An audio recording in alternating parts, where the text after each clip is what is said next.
o Espírito que realiza estas coisas. Quando nós fazemos alguma coisa, nós temos que nos lembrar que nós somos servos inúteis, como Jesus diz. Inúteis, porque nós precisamos dele. É ele quem age em nós. É pela graça dele em nós que podemos exercer esses dons.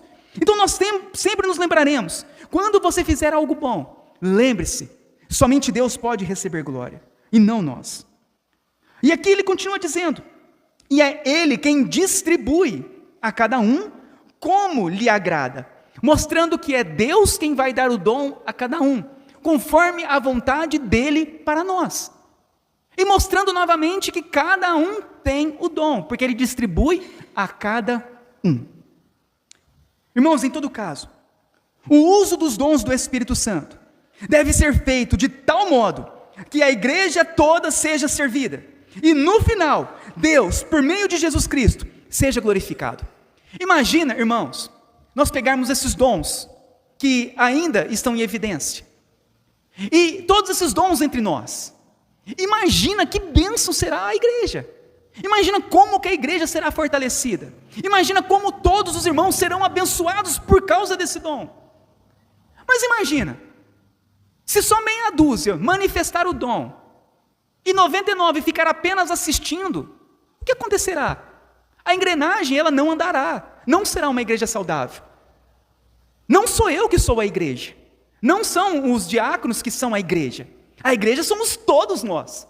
Um precisa do outro, um precisa da ajuda do outro. Eu preciso da ajuda de todos vocês, eu preciso dos dons que há em vocês. Vocês precisam uns dos outros, a igreja precisa de todos nós.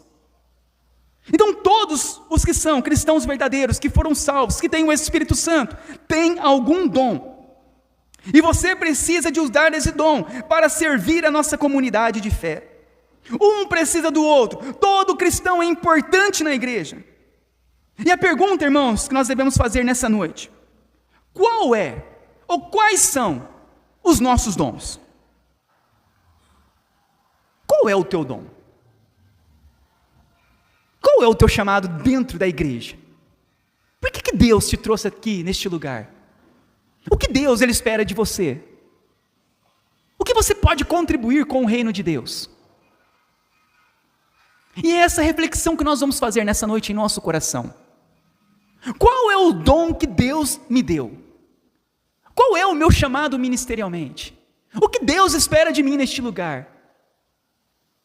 Se você ainda não sabe, você deve perguntar para Deus: Senhor, qual é o meu dom? Diante de tudo isso que nós lemos, alguma coisa mexeu com você? Algum dom você percebeu? Opa, esse é comigo. Esse é comigo. Não, aquele dom é aquele. Algum desses dons deve ter tocado em nosso coração. E nós devemos agora colocarmos diante do Senhor: Senhor, usa então a minha vida. Usa a minha vida para que eu possa abençoar os irmãos. Quantos não estão sofrendo? Quantos não estão precisando da minha ajuda? Quantos não estão precisando da misericórdia? Quantos não estão precisando da exortação, que estão no pecado? Quantos? Quantos não estão precisando de ouvir o evangelho, eu sendo evangelista, e ficando sentado, calado dentro da igreja? Quantos não estão precisando aqui de ouvir ensinamentos, e eu sabendo ensinar, não exerço o dom? Quantos não estão precisando financeiramente da minha ajuda? Quantos irmãos não estão perecendo, não estão com contas atrasadas? Eu tenho dinheiro e o meu dinheiro fica lá parado, eu nunca ajudo ninguém. É o tempo, irmãos. O nosso tempo está andando, os nossos dias estão passando. São poucos aqui na terra. Que possamos servir a Deus com alegria, que possamos servir aos irmãos com alegria, que possamos ser essa igreja verdadeira, essa igreja viva, essa igreja cheia de dons, que manifesta a glória do Senhor. Nós temos que entender que nós somos irmãos verdadeiros. Nós não saímos daqui, vamos para a nossa casa e seguimos a nossa vida, de forma alguma. Hoje nós temos um laço uns com os outros, um laço de sangue, o sangue de Cristo. E nós precisamos de amar uns aos outros. Por isso, neste momento, nós vamos curvar a nossa cabeça. Vamos fazer uma análise sobre tudo isso que nós meditamos nessa noite, sobre esses dons. E você vai orar a Deus. Se você já sabe o teu dom, você vai pedir para Deus: Deus, então me use. Se você não sabe o seu dom, você vai falar para Deus: Senhor, mostra-me qual é o meu dom. Porque todos têm dons. Vamos orar.